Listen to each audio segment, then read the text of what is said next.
அனைவருக்கும் என்னுடைய இனிய காலை வணக்கம். திருவள்ளுவர் அன்று பாடினார் திருக்குறள்.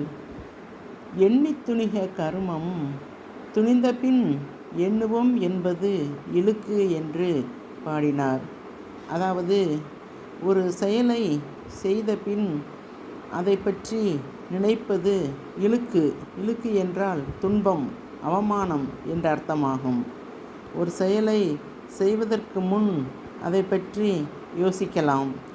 ஆனால் அந்த செயலை செய்த பிறகு அதை பற்றி யோசிப்பது என்பது நல்ல விஷயமல்ல. செய்வதற்கு முன் 1000 யோசிக்கலாம். செய்த பிறகு என்ன யோசித்தும் பிரயோஜனமில்லை என்பதே இதன் உட்கருத்தாகும். அதை போலத்தான் அதே திருவள்ளுவர் இன்றிருந்திருந்தால் இன்று நடக்கும் திருமணத்தை பற்றி எவ்வாறு பாடியிருப்பார்? துணிந்து செய்த திருமணம் துணிந்த பின் டைவர்ஸ் என்பது இழுக்கு.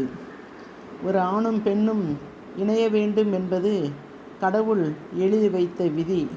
இன்னார்க்கு இன்னார் என்று எழுதி வைத்தானே தேவன் என்று கடவுள் அமைத்து வைத்த மேடை அது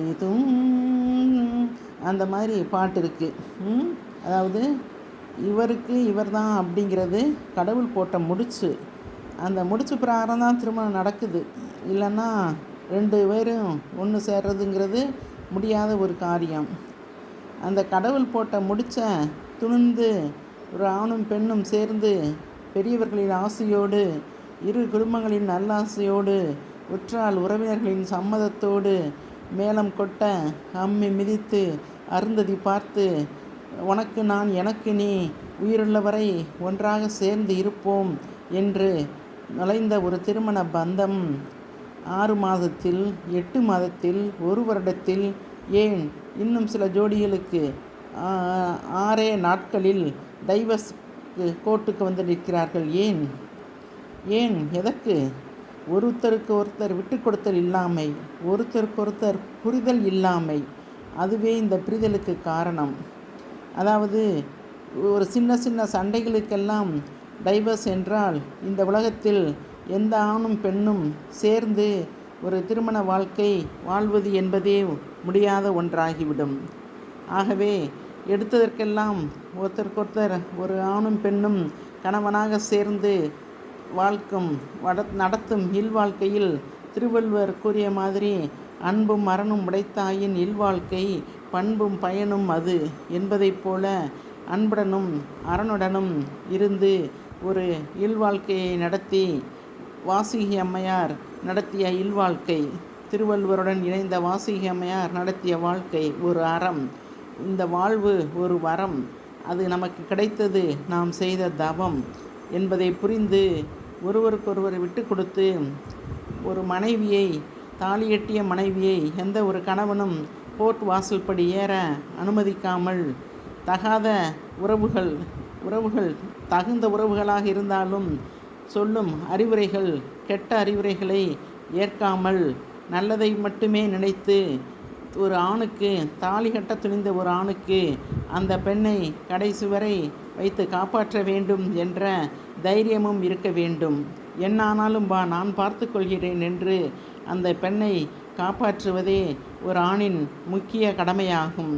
அதை விடுத்து அம்மா சொன்னா, ஆத்தா சொன்னா, தாய்மாமன் சொன்னா அப்படின்னு சொல்லிட்டு தன்னை நம்பி தன் குடும்பத்தை விட்டுவிட்டு, தன் அம்மா அப்பாவை விட்டுவிட்டு தன்னை நம்பி வந்த ஒரு பெண்ணை நடுத்தெருவில் விடுவது எந்த ஒரு ஆண்மகனுக்கும் நல்லதல்ல, அழகல்ல. ஆணுக்கு அழகல்ல. ஆணுக்கு அழகு கட்டிய மனைவியை கண்கலங்காமல் பார்ப்பதே. அந்த கட்டிய மனைவியை துரத்திவிடும் அளவிற்கோ, டைவர்ஸ் பண்ணிவிடும் அளவிற்கோ எந்த பெண்ணும் என்று பேயல்ல. பெண் என்றாலே அன்பின் இலக்கணம்.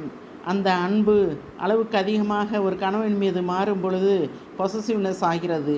அது புரியாத ஆண்கள் அவள் மீது டைவர்ஸ் கேஸ் போடுகிறார்கள். இது நியாயமா? பெண்ணின் அன்பை தயவு செய்து இந்த ஆண்கள் புரிந்து கொள்ள வேண்டும். புரிந்து கொண்டு மனைவியை தெய்வமாக கருத வேண்டும். தாய்க்கு பின் தாரம் என்பதைப் போல தாய் இருக்கும் போதேவும் தாரத்திற்கு மதிப்பு கொடுக்க வேண்டும். தாய் சொல் நல்லதாக இருந்தால் அதை ஏற்றுக்கொள்ள வேண்டும். பொறாமையினால், பொசசிவ்னஸால் தாய் சொல்லும் சொல்லை கேட்டு அதன்படி நடந்தால் ஒரு நல்ல பெண்ணின் மனத்தை புண்படுத்த நேரிடும். ஆகவே தாலிகட்டிய ஆண்களே, உங்கள் தாலிகட்டிய மனைவிக்கு துரோகம் செய்யாமல் கடைசி வரை கண்கலங்காமல் அவளை வைத்து காப்பாற்றுங்கள். எண்ணி துணிய திருமணம், எண்ணி செய்த திருமணம் துணிந்த பின் டைவர்ஸ் என்பது இழுக்கு. இது புது குறளாகும். இந்த குறளின்படி ஒத்து வாழ்ந்து வாழ வேண்டும். இதுவே என்னுடைய புதிதாக திருமணமான ஆண்களுக்கும் பெண்களுக்கும், ஏற்கனவே திருமணமாகி ஓராண்டு ஈராண்டு இருக்கும் பெண்களுக்கும், கோர்ட்டில் டைவர்ஸ் கேஸ் அப்ளை பண்ணியிருக்கிறவர்களுக்கும் தயவு செய்து அதையெல்லாம் விலக்கிவிட்டு நன்கு இரு மனத்துடன் ஒத்து வாழ்ந்து இந்த திருவள்ளுவர் காட்டிய வாழ்க்கை பாதையில் உங்கள் வாழ்க்கையை கொண்டு செல்லுமாறு அன்புடன் கேட்டுக்கொண்டு விடைபெறுகின்றேன். நன்றி, வணக்கம்.